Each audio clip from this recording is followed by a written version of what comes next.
The moment you realized if I don't leave now, I might not get another chance. Story 1.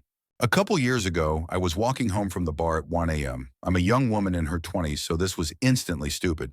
But I wanted to save money avoiding an Uber, and also drunk, so I wasn't thinking straight. I'm walking down a main but dark street, and then a pickup truck driving by slows down next to me. Two men look at me and the passenger asks, "Hey, you need a ride somewhere?" I lie and say no thanks, because I'm expecting one in a moment. They said all right and drove off.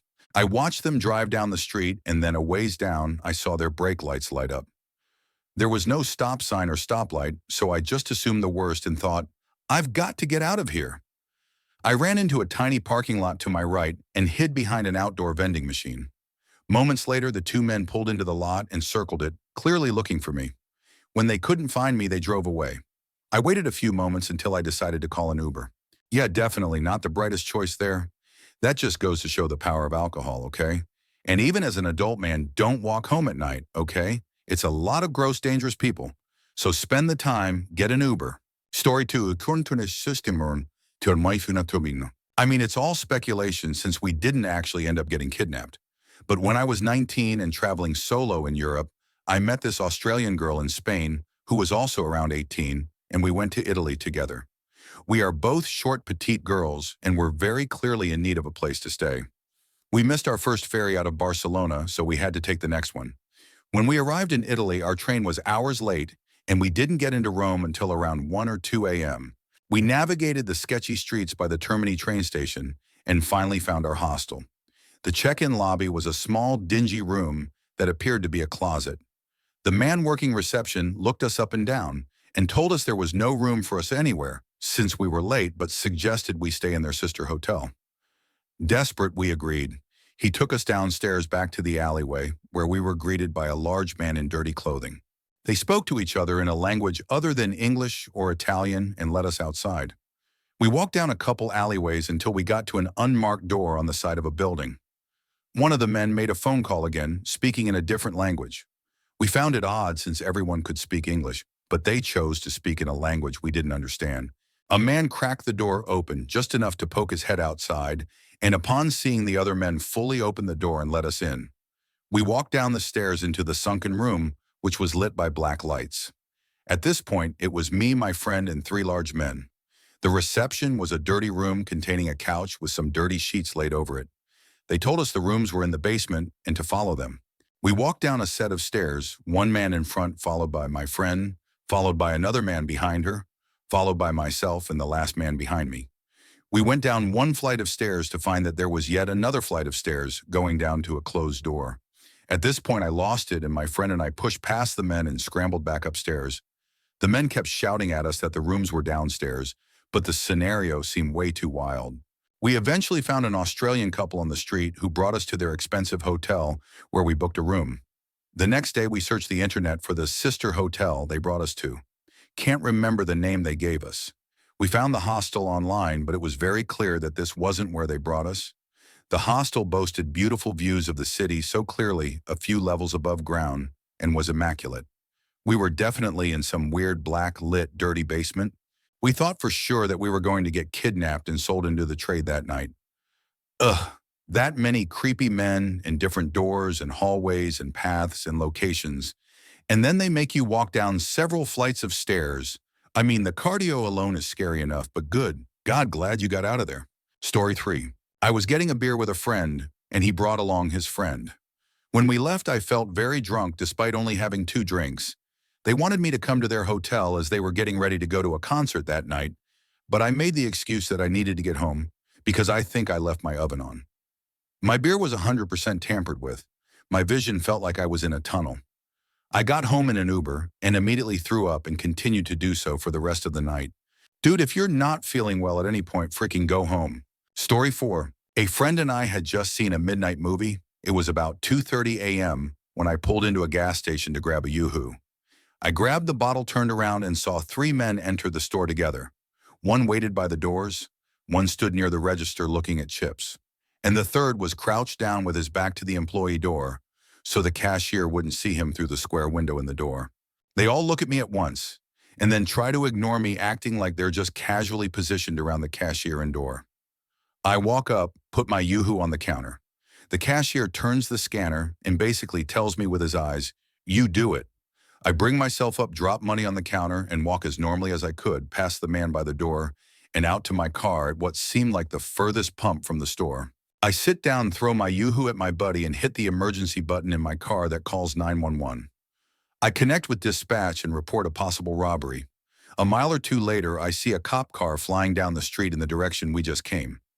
I called non-emergency the next day to ask what happened, and they said the men fled after I left, and the cashier told the police he knew he was about to get robbed too, and to thank me for calling the police.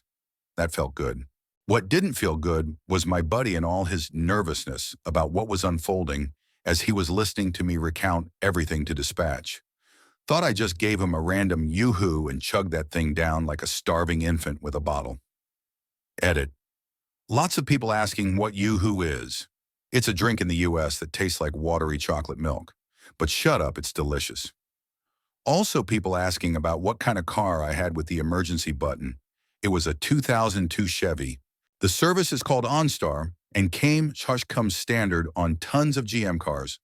I currently drive a 2020 Subaru, and it has the same thing, only it's called Starlink. Story 5. I made a somewhat late-night trip to a convenience store that I knew carried wine. I used to work really odd hours, and sometimes late at night I'd finish my work and want to have a few drinks.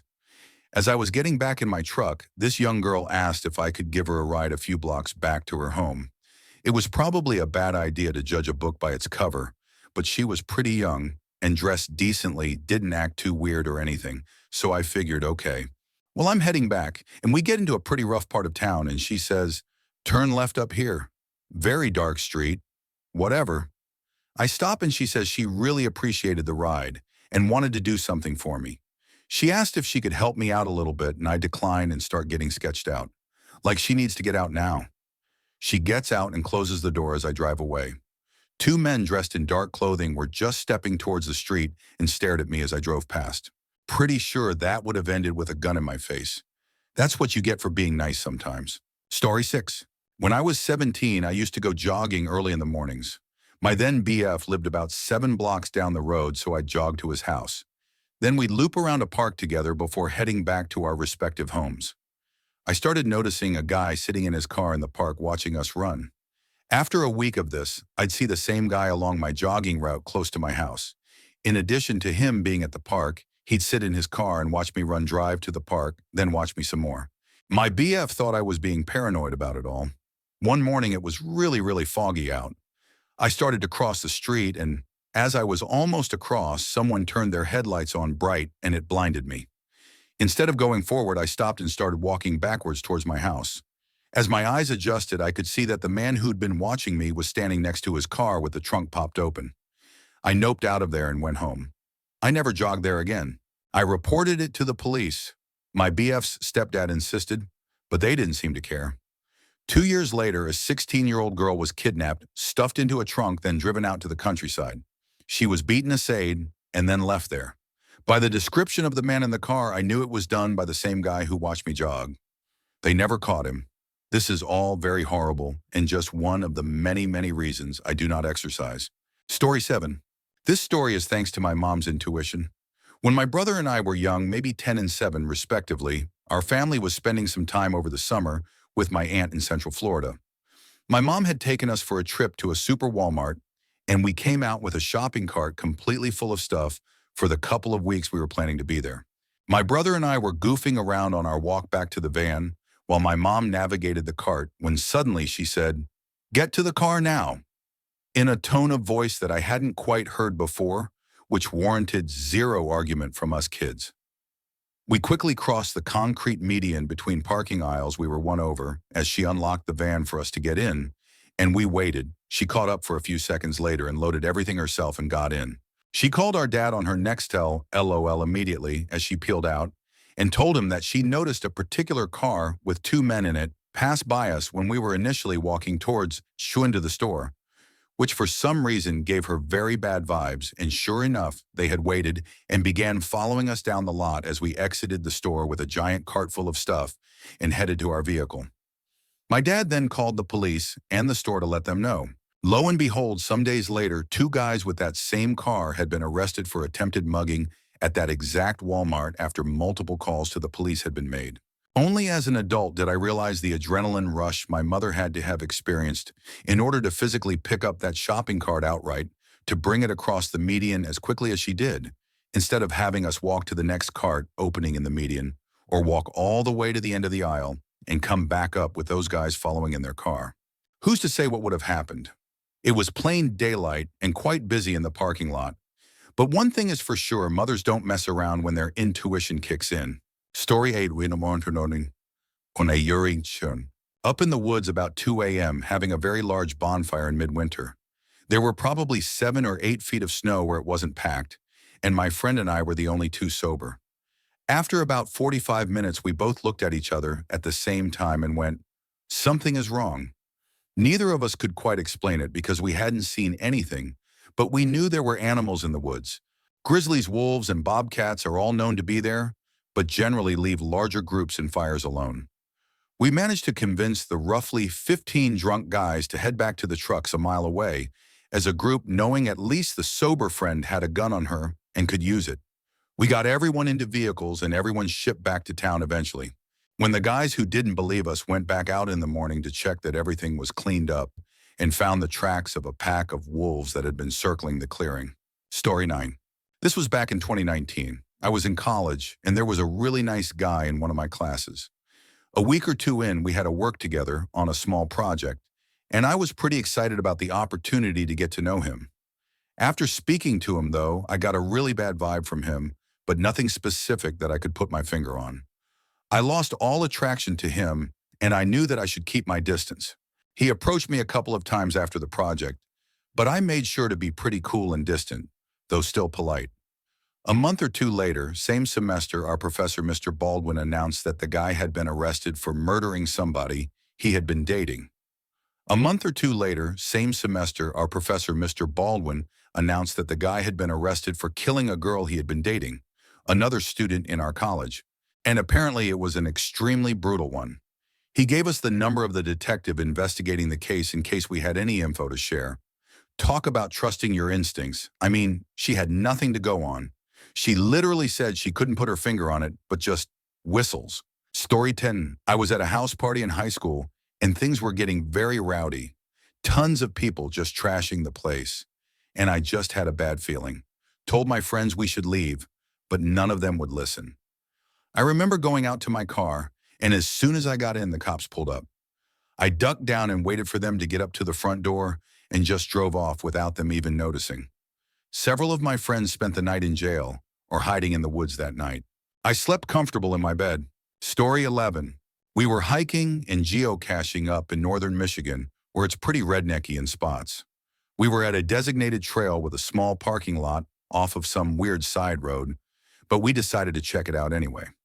About 5 minutes into the trail, we noticed a game camera, but there was no ID on it. Game cameras on public land need to have ID info, and we thought that was really strange. We kept walking a bit, but I just didn't feel right about the camera or walking on this trail. So we turned around and went back to the truck instead of walking the last mile of the trail. When we got back to the truck, this beater pulls up with a couple in it. The guy was just a regular redneck, but the girl in his passenger seat 100% had the nods and was struggling to keep her head up. He looked surprised when we walked out of the trail, and they sat in the lot for a second and then left. Pretty sure they weren't looking to go for a hike. My guess is that was their camera, and they get the notifications when people are on the trail so they can break into their cars. It happened to us on a family trip in Kentucky years ago, so maybe I'm just a little suspicious, but we decided no more backwoods, hidden nature trails for us. This is all very off-putting, but I like the idea of someone just saying, they're pretty regular redneck. How does someone look regularly rednecky? Story 12. Not my feeling, but whatever. It was at a goose fair in Nottingham in the early 2000s. I was there taking pictures for my art course, and my BF at the time fancied himself as a bit of a hardman. Liked to make out that he was trained or whatever. Anyway, after about 20 minutes, he made me leave. Said that crap was about to go down. Huge eye roll, whatever dude, okay, we'll leave. I see in the news the next day that a 14-year-old girl was shot dead there not long after we left. I don't know what kind of training he had, like the fact that she had to eye roll and kind of, write it off, but clearly whatever his intel was, it was good. Yay, that sucks. Story 13. I was about 11 or 12 years old at a neighbor's house. The sun had already set. It wasn't completely dark yet, but it was close and there was less light by the second. We were sitting on the lawn because we loved watching the sky turn from day to night, just talking and giggling and carrying on as little girls do. A truck drove up our street, slower than usual, but not suspiciously slow. Still, I felt my gut sink in for some reason. I didn't understand. A couple minutes later, it passed by again. And then again after another few minutes, though, not quite as slow this time. I was 100% positive it was the same truck, so I watched it drive away and noticed it started slowing down. I told her to get up, and when the truck made another U-turn and started heading towards us again, I told her to run and hide. I don't know if she realized what she was hiding from, but we ended up splitting in two directions. She dove behind a bush, and I crouched behind an old car parked in their driveway. We could see each other, and I had a clear shot to the door if I needed to dart in to get a parent. But we heard the truck roll up and stop in front of her house. Someone got out of the truck and started calling for us. I honestly don't remember what they were asking, though. We just kept our eyes locked and tried to stay as still and quiet as possible. We probably should have screamed, but I think we were both too scared. The person eventually got in their car and took off. We stayed hidden for what felt like forever, eyes locked until finally we felt safe enough to run inside. I don't know what would have happened if I didn't notice something and we booked it, or if that person was actually dangerous or not, but I'm glad that I'll never find out. Story 14. Decided to have a look at a culvert-covered stream that I hadn't been down before. We weren't expecting it to be much, so no safety call-out weather check or even bother to let anyone know where the entrance is. Get about 750 meters in, and my buddy notices a load of water pouring in up ahead. We look at each other and go, we need to get out. Now. In under 5 minutes, the water went from ankle deep and manageable to knee deep and almost pushing us over. We reached a section with some steps, a ladder, and handrail for inspection, and managed to push the lid off with the water getting deeper every minute. If that ladder had been 10 meters further, we might not have made it. If we'd have slipped dead. When we got out, it was raining gently. We were soaking wet and just looked at each other with that, oh no. Look a bit more above ground exploring, and we worked out that the culvert went under a local canal. If we'd have slipped, we'd have ended up in a sump under a canal and likely never made it out. Nobody knew where we were, what was happening, or how to find us. In all likelihood, the only time they'd know where we died is when our corpses got spat out into the nearby river. A combination of stupidity and stupid good luck, I guess. Story 15. Not a get out of here, but a can't leave this like this moment. My GF and I had just picked up a bunch of metal fence posts and stacked them in the back of her car. As we neared being done, I had a flash of panic, realizing that the points were aimed right at us if we got in an accident. So I turned the whole pile to be cockeyed so it wouldn't be dead on. On the way home, we hit construction. We stopped at the giant flashing traffic light. The guy behind us didn't. We got rear-ended by an SUV doing 60 plus. I instantly had the same flash of panic and looked over at my GF. She was fine. I looked down. I'm fine. Look in the back. The fence posts are firmly wedged into the sides of the car after being slammed forward by the rear end crumpling. Story 16. Took my friend out for a drink. First time she had been out since having her daughter 12 weeks earlier. Had a round, then I went to the restroom. Came back to find her having shots at a table with this random dude. Random dude looked at me and I felt flayed alive. Nothing in his eyes but malice. I grabbed my friend's hand and said loudly, "We are leaving now." We left immediately. I went back the next day to pay the tab we walked out on, and the bartender told me that same man was arrested for attacking a woman outside of the bar. Story 17. I was walking home from sixth form one day and saw a car following me along the street. I was about 17. Edit, misremembered my age. Got a really bad feeling, so I hopped on the next bus with a plan to change directions and head home with the bus depot down the road. On the bus, I got a text from a guy who'd stalked me for years on and off with a picture of my school taken just then and the names and addresses of two of my friends. I freaked. Finally told my parents what was happening. Reported it to the police. He'd driven over 100 miles to try and grab me and my friend and had just missed us because I'd hopped on the bus and she had gone home early. He got 2.5 years in prison, suspended with orders not to contact any of the girls involved, immediately broke that order, and got another 5 years on top. I'm really glad I got on that bus. And people crap on public transportation. Sometimes it's the difference between living and dying. But seriously, how freaky is this guy? He stalked me for years on and off. Story 18. Me and some friends were in downtown Vancouver watching Game 7 Stanley Cup Finals at a pub. Vancouver lost and things on the street got a bit rowdy.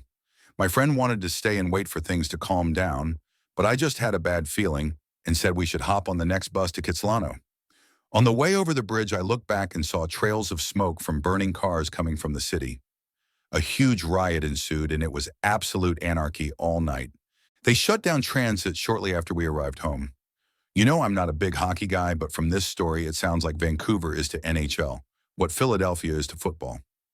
Rowdy fans. Story 19. In high school, at a very shady friend's house playing cards in the kitchen, one of the house residents comes running through and out the back door holding several illegal items. He's followed by the two roommates, also carrying evidence with them, with two cops hot on their heels. The cops chase the roommates out the back door, but one cop stops briefly and tells all of us at the table, "Don't move," before heading out the back door. We're all stunned and look around for a couple seconds before all four of us, without a word being spoken, jump up and run out the front door to a neighbor's, where we lay low for like 3 hours until all the noise passes. Story 20. This is one of those strange events, and I just put it down to pure luck more than anything else. A few of my friends were leaving a house party one night. This was ages ago when I was in my early 20s, and we were all on the road just having fun. Some of us were inebriated, and some of us were just high on life. I suddenly got an urge to get off the middle of the road. This is a narrowish, one-lane aside road for apparently no reason. I mail about 220 pounds at 5'8", physically pushed 3 girls off of the road with my arms spread, and got to the grass bank on the side of the road. The girls were just about to start complaining about me manhandling them when an idiot teenage driver sped past us in a decked-out cheap sports car. We would have all been mowed down if I didn't push everyone off the road. I wish this story ended there. Not even 5 minutes after he went past us, the driver of that car had swerved to avoid a stray dog on the road and had crashed at around 80 miles an hour into a stone wall. He was apparently 15. The minimum driving age in my country is 18, and was the son of a millionaire. Oh, did he die? Is he okay?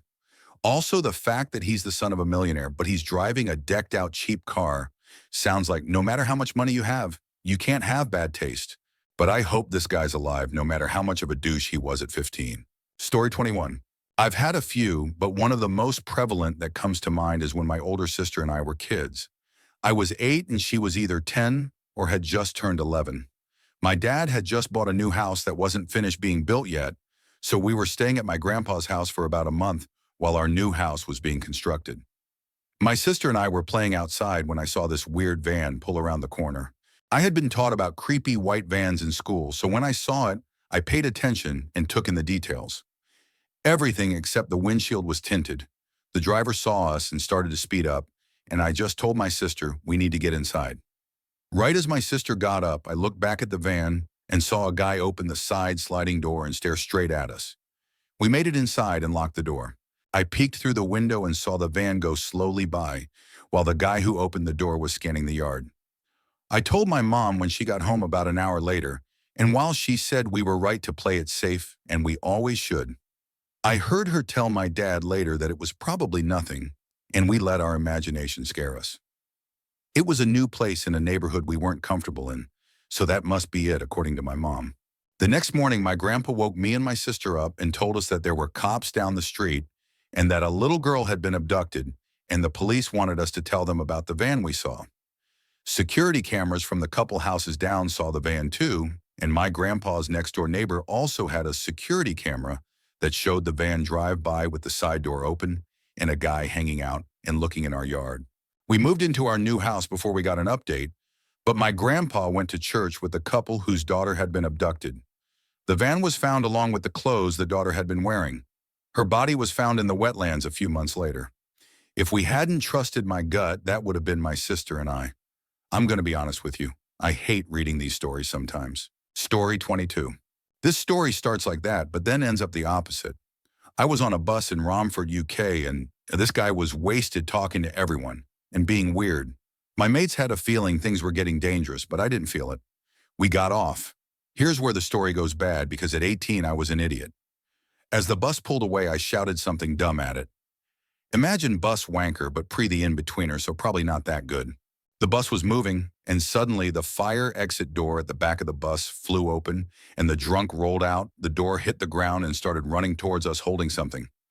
I can't remember if it was anything dangerous or if it just looked dangerous. In his hand, all red-faced and angry. We scattered in different directions. I joined a queue to pretend I was going into a club. Some guys went down an alleyway. The drunk went around the street shouting for me to come out and face him, and even approached the queue I was in, searching it like something out of Jurassic Park.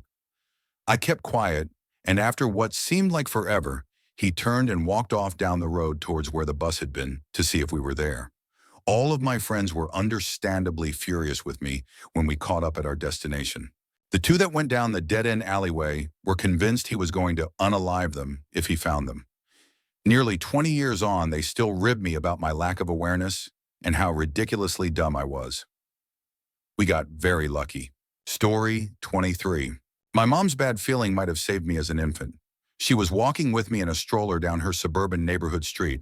She says she started to feel a tingling feeling like she was being watched. So she decided to turn around and head back home. A few streets later, she noticed a car driving slowly behind her. The driver, a man staring at her and me. She starts walking a bit faster and notices he drives a bit faster to keep up. So she gets really scared. Before she can start running, this is the 90s and she didn't have a cell phone. He rolls down the window and tells her to not run or stop because she's being stalked by a coyote. He saw her safely to our doorstep and then pointed out the coyote who had followed us half a mile and looked ragged and desperate. It had been slipping from brush to brush, looking for an opening. So glad for her intuition and the stranger's help. Story 24. I had passed Amy Bishop UAH, a biology professor on the 3rd floor, on her way to the faculty meeting where she executed 3 of our professors and attempted to unalive more as well as herself. She had always seemed weird and gave me chills. I was on my way out of the building, collected my things on the 1st floor from my previous lecture, and drove home to my apartment. I missed several calls on the short drive. Having missed so many, the first I returned was to my mom, who was hysterical. She just kept saying, "You're alive, you're alive." I was bemused by what she meant. I said, "Should I not be?" And that's when I learned people had been trying to check on my location due to the shooting happening. Edit. I suppose it didn't save me as I was not a faculty member, but it's the first thing that came to mind. It was extremely surreal to get home and realize so many people suspected I was dead. In some ways, this is even scarier. The fact that there was no inkling, no intuition, no feeling that I needed to leave or anything. Like it was just straight luck and chance that you were leaving this place where a lot of horrible things went down.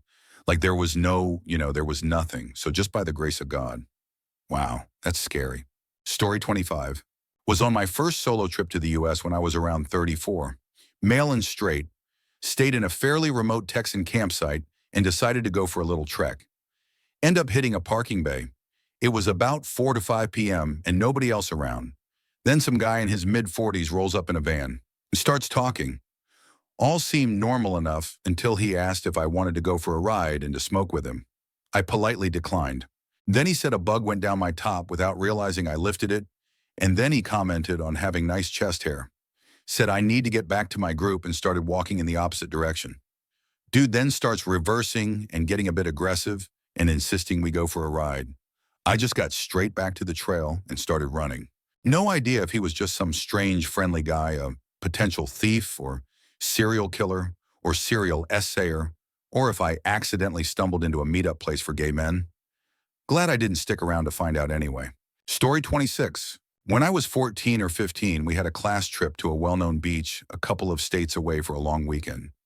One night I was walking with 3 other girls down the main part of the city, and a man approached us, asked if we liked tattoos.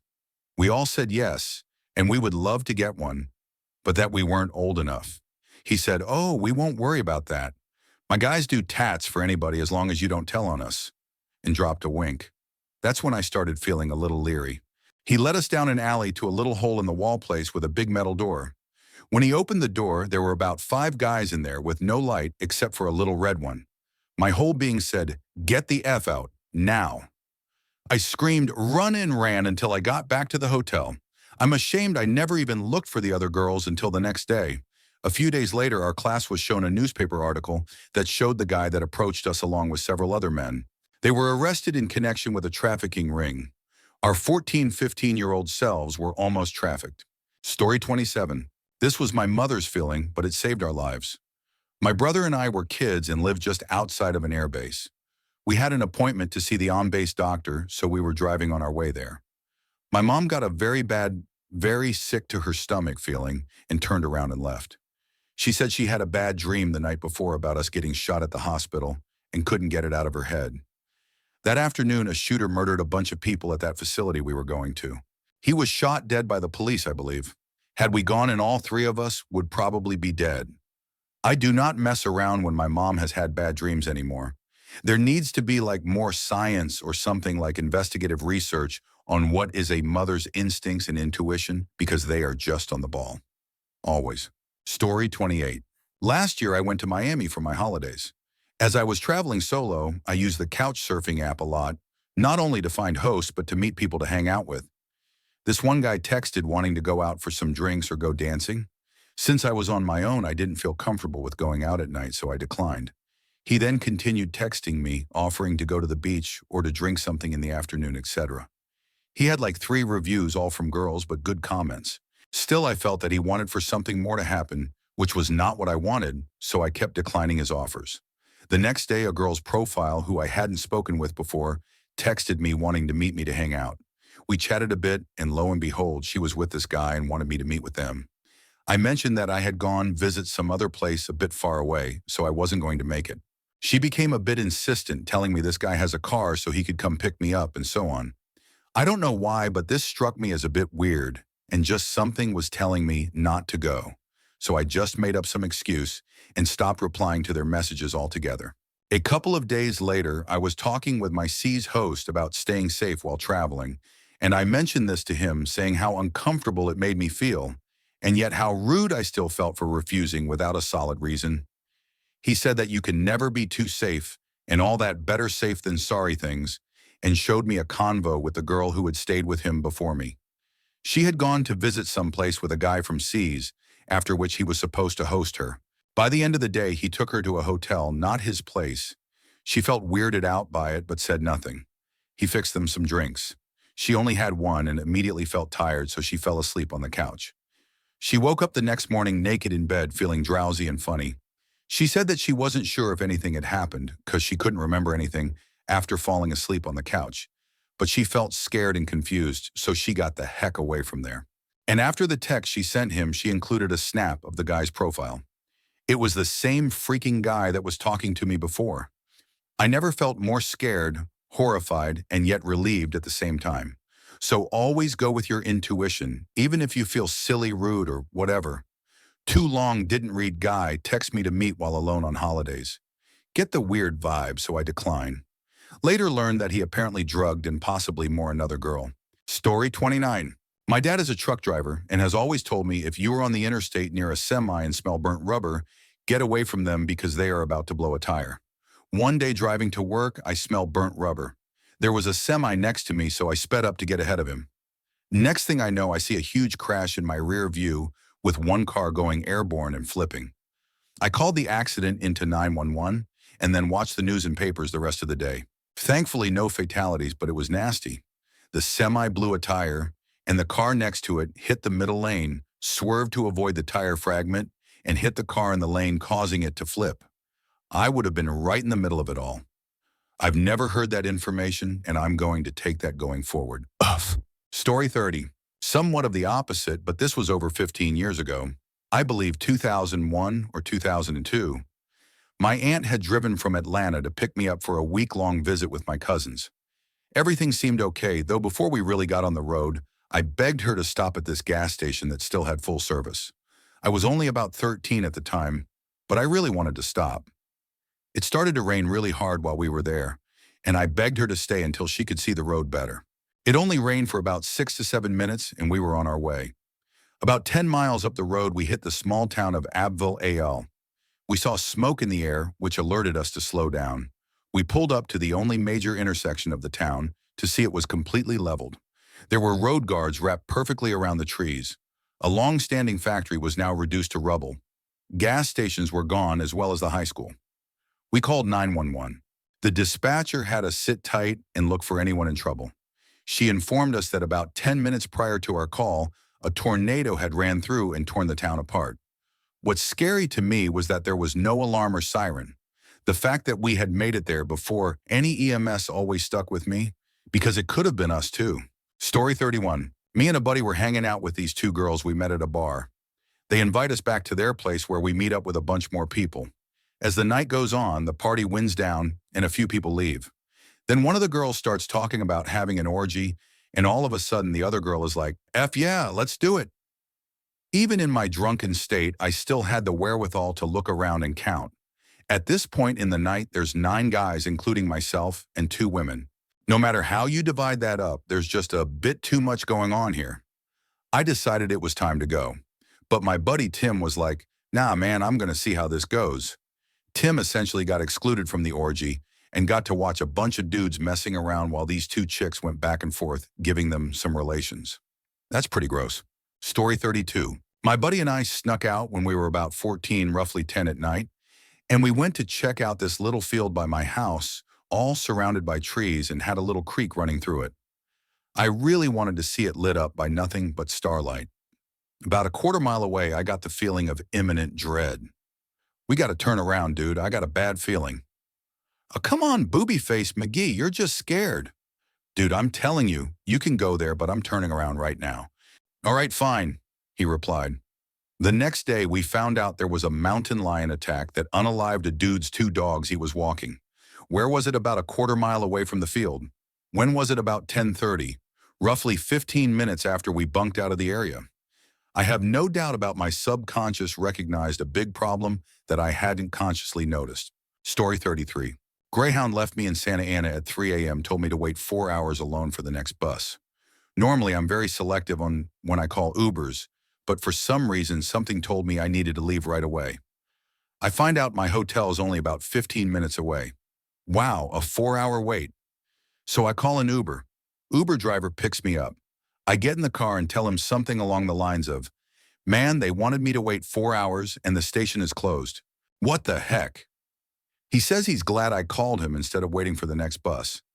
I ask why he says it's a dangerous area, and a few weeks ago, another girl decided to wait for the next bus, and they S8 and robbed her. Nobody found her until the station opened up again the next day. Now, I always travel with pepper spray. Story 34. I'm 19 buying weed with a friend. We go to some seedy apartment in the Bronx with a third guy. The third guy wasn't really my friend, kind of like a childhood bully. We get to the building and walk up a few flights, and there's 3 guys in the stairwell smoking. These are our dealers. I'm uncomfortable as heck. One of the crackheads tells me to stop being such a little bee. Third guy chimes in and says if I'm going to be a little bee, I can leave. So I leave. Friend comes with me. Days later, we find out the crackheads jumped. The third guy took his wallet and phone, beat him up pretty bad. Needed his jaw wired for a few months. I'm a little bee, but I still have my phone and teeth. Ooh, childhood bully gets the karma he was looking for. I got a feeling, ooh, that you crackheads are about to jump you. Story 35. Not me, but when my mom was a teenager, she started to date this older guy that my grandma had a really bad feeling about. Not just a, "I don't like that boy for you" thing, but a, "stay away from him, something's wrong" feeling. She tells her not to see him, forbids her, prevents her from going over to his house. One night she sneaks out and goes to meet him. He said it was really important that he see her that night. She gets to his house, later swarmed with cops. She found out he was luring young women to his house and unaliving them, and had uncovered several remains buried in his yard. I would say she learned her lesson, but my mom is a sweet soul. She's too trusting and gullible, because I think she sees the good in people. Luckily, nothing like that has happened again, though. Edit. Update for everyone asking. It was in Florida in the late 60s. She said his name was Ozzy, probably a nickname. Doesn't remember much else about it. She was a wild child and dated someone else after. Isn't there like a Canadian Dozer or somebody that also buried people I can't remember? But either way, good on Grandma. Story 36. A few weeks ago, I was in the metro with my friends and brother. We were going to a park to enjoy the nice weather. We ride the train for one station, and the train stops waiting for passengers. 10 seconds later, around 50 or so football supporters who were running from the police entered the train. They are screaming, laughing, mocking, and insulting at someone outside the train. We couldn't see who.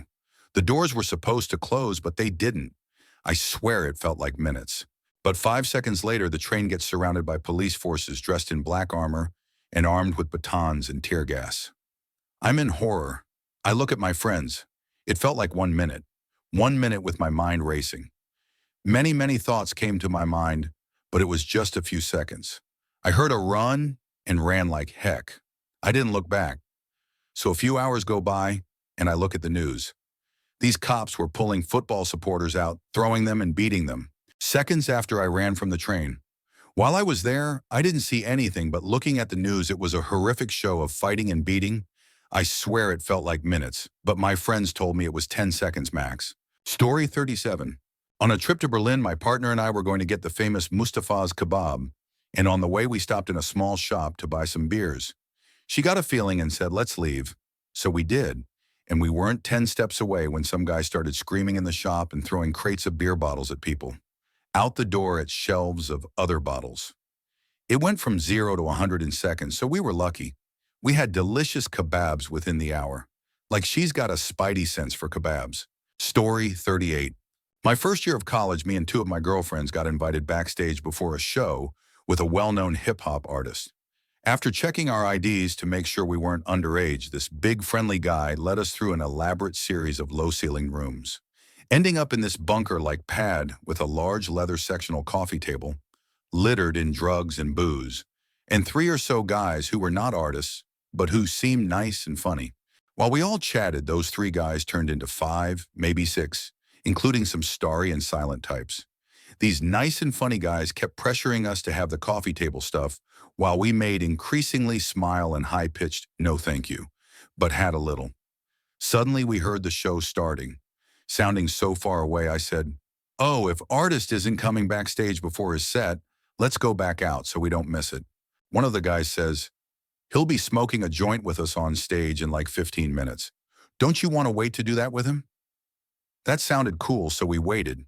Everyone in the room got increasingly faded, but then the artiste takes a break between sets to smoke a joint and then takes us to meet him. Unfortunately for us, he's stone-zoned past the point of speech with fans. He doesn't look at us just as friends. He turns back to the crowd. His posse moves us to the darkened edge of the stage just behind the curtains. And I'm feeling dizzier now, feeling confused, not sure whose hands are on my body now. My friends are on either side of me, and they've each got a guy behind them, feeling them up, which is basically the only way I realize that I too have a guy behind me, feeling me up. We are ushered backstage again, each of us, with at least one guy right at our backs. Things are sort of liquid. I am told that I am about to get my blank blanked, which felt rude but also like a joke. In hindsight, it probably wasn't. We are being physically led to a room I can't remember seeing before. My friend calls out to me, another friend loudly in a candy-sweet flirtatious tone. "Hey babes, I have an idea and it's gonna sound crassy, but like, what if we, just come here?" She yanks us into a hug with her hands sliding down to our butts like we're all about to make out. Then she hisses, completely cogent for a split second. "We have to get the freak out of here right now. Just follow me." And she literally grabbed my friend's hand, who grabbed my hand, and she dragged us power walking out of this maze-like backstage complex for what felt like 5 minutes without saying a word or making a single wrong turn or meeting a single locked door. Those guys didn't know what happened. We went from catatonia to teleportation. She didn't stop dragging us till we were out of the venue and several blocks away. Those are always so scary. All these stories where someone gets a little intoxicated or off balance, and people try to take advantage of them. Thank the Lord they got out of there. I hate it. Hopefully my fake drunk girl voice wasn't too jarring and pulled you out of it. I tried, okay, I tried. Story 39. My then teenage son was hanging out with a bad crowd, the overprivileged undersupervised. They were up to no good, I suspected, and I worried about him. Split custody and different parenting styles made it impossible to completely curtail his association with the group. After most of a year, my son suddenly began pulling back from these guys. No reason given, just cold turkey. A month later, his buddies were arrested for shoplifting. Cops searched the car and found some drugs and automatic weapons. Son saw where this was heading and pulled back in time. He is now a veterinarian and has a wife and a toddler. Oh, and no criminal record. Story 40. Around 1 a.m., smoking weed with two friends under a small bridge, behind some pillars with no houses around for like 50 meters. Saw a group of guys talking to each other around 30 meters away from us. They split up, and one part of the group circled behind us. Told my friend we have to get out of here right away and started running. Looked behind us and saw the two groups come racing on their bicycles and stop at the pillars. Can never be sure what would have happened, but doubt they were just going to ask for a smoke. Story 41. I was working as part of a BA team in a house fire. We were in the converted roof space, which was being used for a bedroom. We were standing in the doorway as the heat from the fire was strong and stopping us from progressing further. As we sat in the doorway, I just came over feeling very unwell. Something wasn't sitting right with me, and I was feeling very sick. I said to my partner, "Let's get out of here." As we were going down the stairs, we overheard the evacuation whistle. We dropped everything and bolted out of the house in the time as the roof collapsed and crushed the first and second floor beneath it, right where we were standing. We got out with such speed that my partner practically threw himself down the stairs face first and had a minor hairline fracture to his elbow. Story 42. I got my wisdom teeth pulled when I was 17. My mother didn't bother to pick me up, so I had to wait for the bus while on painkillers with a mouthful of bloody gauze. Something felt wrong, but my head was fuzzy and I couldn't focus. After about 10 minutes, a group of 3 guys walked up to me and started trying to convince me to leave with them. I couldn't talk, and they started grabbing at my arms and pulling me gently toward the shopping mall garage nearby. I think they thought I was drunk and that they could just ease me over out of sight. On a Tuesday, that place was deserted. Up to this point, they had been nice but insistent. I finally said no, and my mouth started gushing blood down my chin and shirt. They got freaked out and let me go, and like a newborn giraffe on ketamine, my bud bolted back to the dentist's office. The nurse called the police for me, and it turns out those guys were suspected in the area for mugging and assaulting drunk women trying to get on the bus depot at the mall. My dentist made it official policy that nobody leaves after anesthesia without an escort after that. My mother was mad the police called her and asked her to pick me up, but that's a story for another day. Okay, look, these stories are all crappy, but don't rob the people that just got their wisdom teeth taken out. Okay, for one, they don't have the wisdom, but also, they're so out of it. They're just in pain. Leave them alone, gosh, dang it. Story 43. Was at a party a long time ago. There were a bunch of guys from a local gang there, but I'd grown up with many of them, so I didn't think it was a big deal. A guy walks in, and the whole sound level of the party went down noticeably. I didn't know the guy or what was going on, but everyone all of a sudden looked super nervous and uncomfortable. The guy who walked in didn't seem to notice, or maybe care at all, and walked around talking to people who clearly wanted nothing to do with him or whatever situation was brewing. He walked up to me and started talking. I honestly have no memory of what he said, but I do remember looking over at the gang members who were 100% staring right at me. That is when the feeling hit me, and I decided to call it a night and left. Woke up the next morning to over a dozen texts about how that guy had apparently snitched on one of the gang members, and they nearly killed him after I left. The part that surprised me more is that for some reason, those gang members had also severely beat many people who that guy talked to at the party. I was able to reach out to a couple of them to clear the air that I didn't know the guy or what was going on, but I was told I avoided a very rough night of misunderstandings. I saw the guy several years later working at a food truck of sorts, and we talked about what happened. Apparently they did like a ghetto crucifixion, nailing his hands and feet to 2x4s, and then beat him with random objects they found around the house. Crazy enough, he's relatively fine now as I understand it. Story 44. Very recently, there was a stabbing next to my work, and I was about to head to the store where the stabbing happened. Something told me not to, and we found it was a random stabbing, so it really could have been me.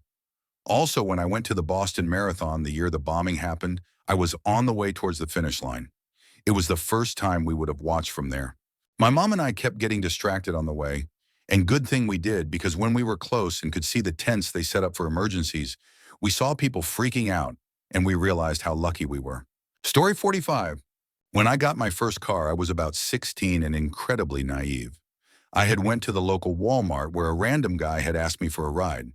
Now I'm not too keen on giving strangers rides, but he somehow convinced me to take him back to his house, which was on my way to my road anyway. I had this sinking feeling in my gut the entire time he was riding with me. When we finally got to his house, he said, "Don't move. I'll be right back with $40 for the ride." I don't know what made me panic, but I caught a whole wave of "screw this" in my gut. I hopped on a curb in order to get out of the parking lot ASAP, and when I got about 200 or so feet away, I see the dude in my rear view running outside with a gun. I really don't want to know what would have happened, but my butthole puckers every time I think about it. Story 46. Four of us girls were hanging out on a floating trampoline just offshore on a quiet lake. Late spring, early summer. All of us are from different countries and we're relatively new to the area. I looked up at the sky, occasionally noticing the grayish clouds, then had the sudden feeling that we needed to leave ASAP. The rate of the cloud movement triggered my concerns. I simply thought we'd get all our things soaked and then we'd be freezing on our journey home. Weather here is usually benign but could be chilly. Anyway, luckily we rushed. Just barely flagged down a bus. The driver actually stopped for us. Just barely got into the regional train before a downpour of rain started. Then huge pieces of hail started coming down. For a good 30 minutes or so too. Car windows were broken all around us. Some store and house windows too. Train lines were actually blocked by fallen trees, and we got stuck for a while, but at least we were indoors during the storm. Actually had to hitchhike home in the end. We would have been in seriously bad shape and freezing cold if we'd still been sitting outside. If I had to guess, this is Ohio. Story 47. I was in our backyard with my son. He was playing on his little playset that sits under a very large, very old tree. It started to rain slightly and get windy. Being from Seattle, I don't normally care if he plays outside in the rain. But I said to my kid, and this is very out of character for me, "We need to go inside now before the wind takes you away." He came inside. Just as the door closed behind him, a branch snapped off the tree and landed on and crushed the playset he had been standing on 3 minutes earlier. If he'd still been there, it would have fallen on his head. Story 48. 6 years ago, I had a photography internship at a newspaper and borrowed my friend's camera for it. It was during the monsoons, so one night while riding my motorbike, I decided to stop halfway on my way home to see if I could catch some lightning. I stayed far from the city and I just happened to stop in the middle of nowhere with no streetlights or anything. 3 men on a motorbike passed me. Yes, 3 on 1. I don't take notice until I saw them make a U-turn and pull up to where I was. They casually asked me what the time is, which I tell them. This is when I felt something was off, but I keep my cool. They said thanks, took a U-turn, and seemingly went on their way. I hung the camera on my neck, got on my bike, and made my way back home. It didn't take long until I noticed headlights behind me. They circled back again. Dang. They rode right next to me and began trying to kick me off the road. Somehow I was not fearful as I began kicking back as well. Out of nowhere, I decided to brake. Was not a great choice as I fell off my bike. 2 of them got off and ran towards me. I was able to get back on before they got to me. One of them grabbed my jacket, but I was already accelerating. The guy on the bike tried to chase me for a bit, but then I pulled a fake out again and braked. He thought I was taking a U-turn, but I didn't. His mates were still running on foot, so he either had to chase me alone or go back for his mates. He chose the latter. I got away, camera was safe even though I fell. I'm just baffled as to what kind of bike this guy had that 3 of them were keeping up with this singular guy. Story 49. My family almost died of a tsunami. I was so young and really loved beach by then. But weirdly on that day, I didn't want to go to beach despite the weather, and my parents asked me to. I begged them to bring me to the city. Our hotel was exactly in front of the beach. My parents wondered what was going on, but they still brought me there. Probably 1 to 5 hours later, there was a huge and sudden tsunami. Totally no warning, and all the people screaming, running away from the beach. We still got injured, but pretty much alive. Could not believe what our fate is if we didn't insist we go to the city. Probably our bodies are still missing in the sea. Story 50. In high school, I was attending a show of local punk bands at a local indoor skate park. One of the bands yelled, "Screw Nazis," and my friend and I immediately got nervous and climbed up on the half pipe to stay out of the fray we were expecting. Nothing really happened, though. About 20 minutes later, still high up, I noticed someone pushing the crowd aggressively. I nudged my buddy. As we're looking around, we see a big group of about 10 skinheads gathered at the entrance. We both just knew it was time to bail. At this time, it was a common skinhead tactic to send in a small guy to disrupt and antagonize until someone boiled over. Once the fight started, this big scary skinheads would join the fray and turn it into a melee. It could be dangerous even if you weren't involved. We grabbed the girls we were with and bolted for a side door.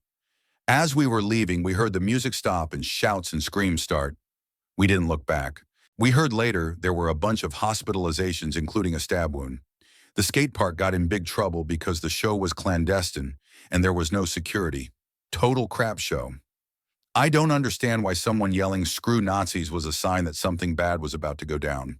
I feel like everybody would be on board, like, yeah, agreed. I don't know why he's saying that, but good for him. Maybe I just have no survival instincts because I would have stuck around. Story 51. In my 20s, my brothers and a couple of friends were traveling through Europe. We were on a boat headed for Riga. It was an overnight boat, so we had sleeping accommodations. We're all nerds, so of course, rather than being in the bar or the casino, we're exploring the boat because we want to see cool boat crap. Problem with exploring a boat late at night in certain parts of the world, however, me and my buddy are walking down the halls on one of the lower levels. A couple of the employees had barked at us in Finnish, I think, to get upstairs. We were too far down, but they were too busy to care that much. After a few turns, I just couldn't help but get the impression we were being followed. Boat had Wi-Fi, surprisingly, so I texted my brothers to meet us at a certain point and told my friend to stop talking. Figured 90% chance if we were being followed, it's because they thought we were American. Meet up with my brothers. Quick motion of the eyes and a barely passable sentence in French clues them in. My brothers were fluent in French and Spanish, but I wasn't. One of my brothers spoke German, and so did I, so I continue very loudly in German. Start braggadooshing about football and bam with my brother following along as we meander back upstairs and get our butts back to our cabin. Next morning, everyone getting off of the boat is detained and interviewed by Latvian police. Turns out a Russian gang had been mugging people all night in various parts of the ships, and one of the altercations got violent with a victim being stabbed. Majority of the victims were Brits and Americans. I'd never really felt a "I need to leave" instinct before, and I still attest that it could have been purely coincidence, but I'm not going to argue against that feeling either. There was no downside to leaving and going to bed, and many possible downsides from lurking around there. Story 52. I can't remember the exact year, but it's got to be around '05.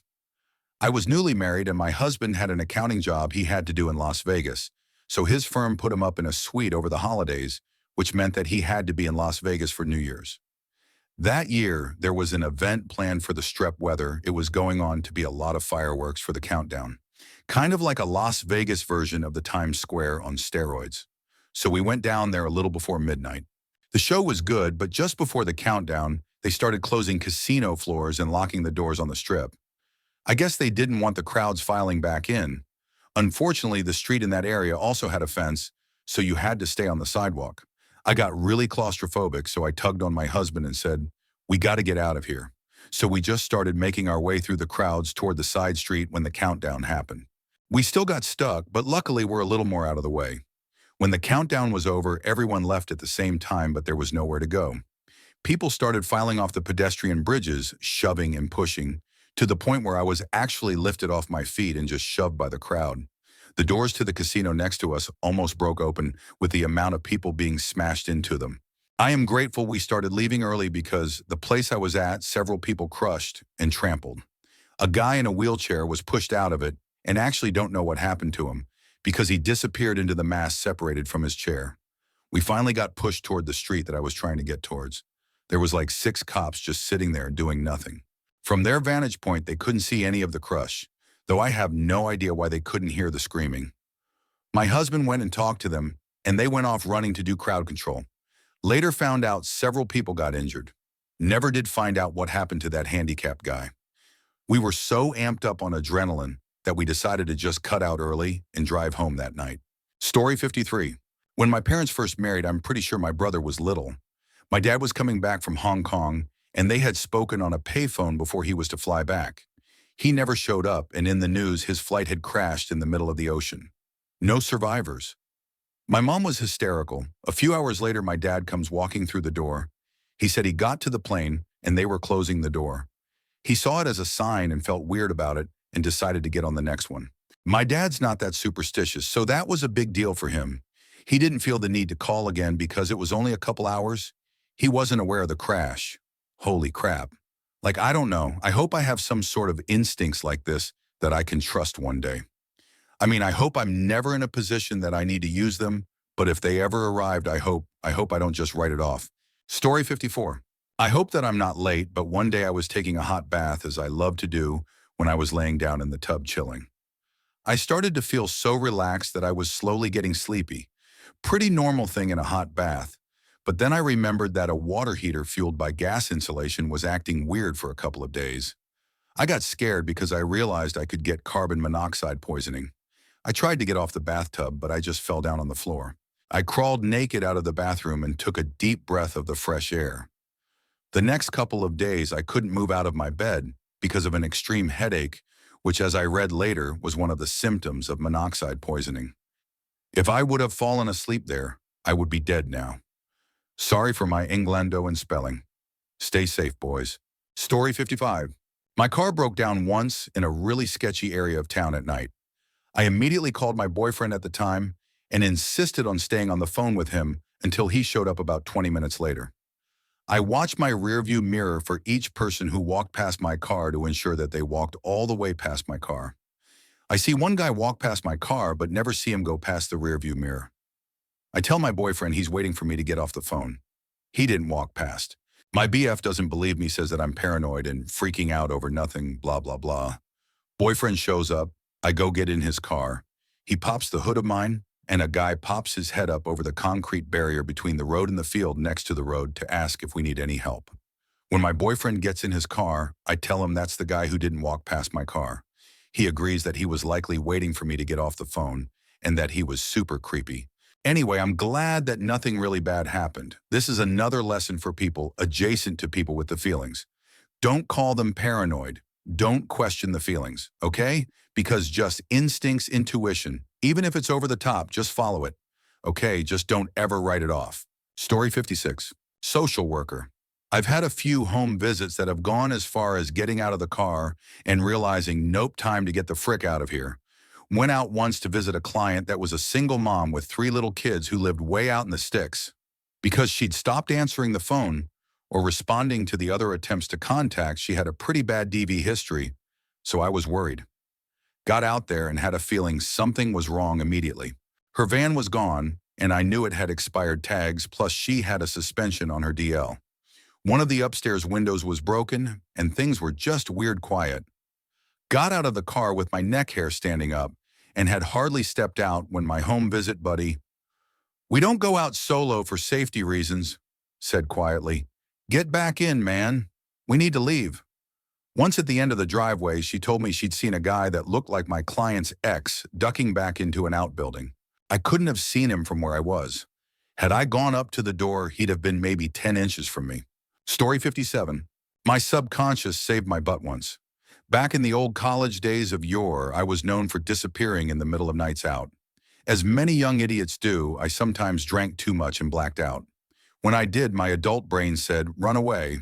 Generally woke up in my own bed with a healthy dose of the fear and possibly missing a shoe. One night this happened, except the thing was, I'd only been 2 beers and no drugs. It's hazy, but I remember coming to in a taxi home and vomiting everywhere. Could barely make it to my door. Vomited in the hall and got to bed and passed out.